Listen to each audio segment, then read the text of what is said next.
जेव्हा पृथ्वीवर पाण्याचा थेंबही नव्हता तेव्हा पहिल्यांदा पाऊस कसा पडला? सुमारे 450 कोटी वर्षापूर्वी जेव्हा पृथ्वीची निर्मिती झाली तेव्हा ती अतिशय गरम होती.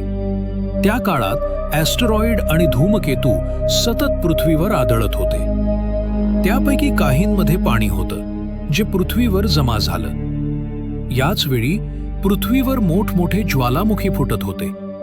त्यातून खनिजांमध्ये अडकलेलं पाणी वाफेच्या रूपात बाहेर पडत होतं. तरुण पृथ्वी आधीच खूप तापलेली असल्याने हे पाणी सतत वाफेत रूपांतरित होऊन वातावरणात साठत गेलं.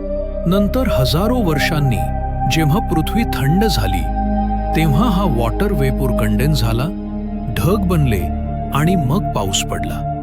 आणि अशा प्रकारे पृथ्वीवर पहिला पाऊस झाला जो लाखो वर्ष सतत पडत राहिला.